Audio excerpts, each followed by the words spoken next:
the late Ed Chynoweth, inducted into the Hockey Hall of Fame in the Builder category. On behalf of the family, here is Ed's son, Jeff Chynoweth.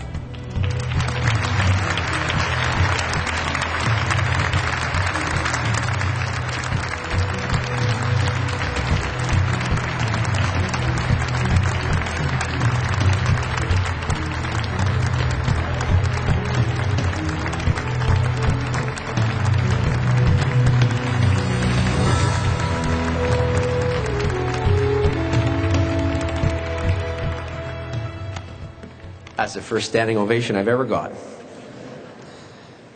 Good evening, ladies and gentlemen, Hall of Fame honored members, selection committee members, and inductees. I'm privileged to be here tonight representing my father.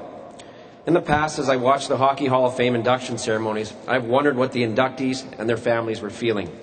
Having now experienced it is something that I will never forget. My family is honored and humbled that my father has been inducted into the Hockey Hall of Fame in the Builders category. I would like to begin by thanking Mr. Hay and Mr. Gregory for everything they have done for our family over the past few days and in the months leading up to the induction ceremony. Mr. Hay was very good friends with my father and is a special person to our family.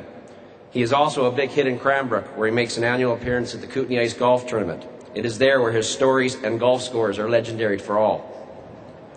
I would also be remiss without recognizing Kelly Massey from the Hall of Fame for all her assistance in preparing for tonight.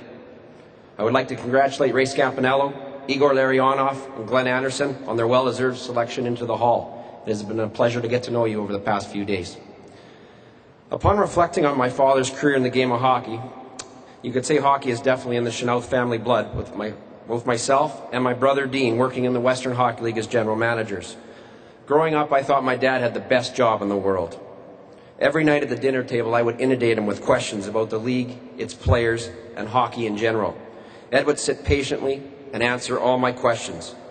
After working in the WHL for 22 years in a number of capacities and with many teams, I have a clear understanding of how difficult and stressful that job was, especially back in the 1970s when he had to deal with lengthy player and coach suspensions, the Maverick owners, and of course the media. That said, I consider myself the luckiest person in the world to have had my best friend, my father, teach me the hockey business as we worked side by side over the past 13 years with the Kootenay Ice. Ed was a mentor not only to Dean and myself, but to many people in the WHL over his 37 years in the league, some of whom are here tonight celebrating his career. Ed had the innate ability to make people around him feel better about themselves. He always had time to listen to the thoughts and ideas of others.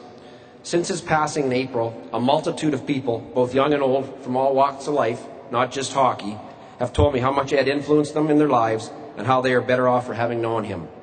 It has been said that the measure of the man is the legacy he leaves behind. Ed's contributions and accomplishments on behalf of both the WHL and CHL have been well documented. My family is extremely proud of these contributions and accomplishments. We are, however, even more proud of the man he was and what he stood for and believed in. He was a person of strength, honesty, character, and integrity. Ed was a visionary. He was always thinking. He would wake up very early in the morning and write his thoughts and ideas down.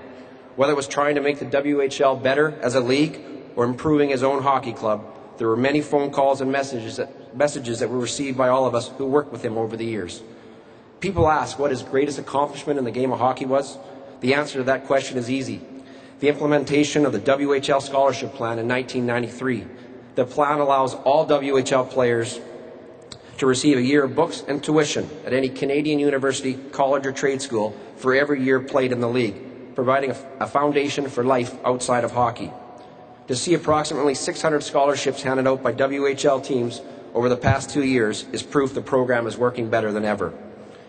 Ed had the good fortune to work with many great people during his career, and I would like to take this opportunity to acknowledge a few of them.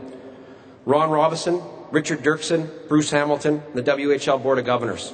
Thank you for everything you have done in recognizing Ed's accomplishments in the Western Hockey League, including naming the WHL Championship Trophy after him and dedicating the 2008-09 season in his memory. I would also like to recognize the following WHL owners and general managers who are in attendance tonight. Ron Toigo, Tim Speltz, Kelly McCrimmon, Brent Sutter, Roy Stasiak, and Bob Torrey. Ed certainly appreciated working with and competing against these gentlemen. But most importantly, he respected what they bring to the league as a whole. To Dave Branch and Gilles Courteau, Ed respected and truly valued your friendship. While you had disagreements over the years while working together and building the Canadian Hockey League, at the end of the day, you always put your personal agendas aside for the betterment of Major Junior Hockey, or at least until you had those late-night dinner meetings that Ed could give both of you some of his free advice. I would also like to thank you again, along with Ron Robison, for the tribute to Ed at the 2008 MasterCard Memorial Cup in Kitchener. It is something our family still proudly talks about. Murray Costello and Bob Nicholson, you two gentlemen, along with Ed, were key figures in the formation in 1981 of a national policy committee to oversee Canada's national junior team. It was not an easy sell to the CHL team owners back then that they would lose their star players for up to a month during the regular season. But to see where the national junior program is today is a credit to all involved. They say behind every good man is a better woman. This definitely was the case with my father. Ed and our mother, Linda, were married for 45 years. Mom always was and still is the rock of our family. Even though Mom was always in the background of Ed's career, she was a huge and instrumental part of his success. With Dad traveling as much as he did early in his career, trying to build both the WHL and CHL brands across Canada, Linda took the lead in raising Dean and myself. From taking us to minor hockey games and other athletic events, she was always there for us in both victory and defeat. She is an unbelievable mother and a wonderful grandmother to her 3 grandchildren. For that, Mom, I say thank you from the bottom of my heart. In closing, I would like to thank all our family and friends who have joined us this weekend to celebrate Ed's induction into the Hockey Hall of Fame. While Ed is not with us physically tonight, I know his spirit is in the room, smiling and cracking some of his one-liners that we all heard over the years and enjoying the moment. All fathers are important to their families. Tonight's tribute to my father recognizes not only was he important to our family, but to many others as well. Thank you very kindly.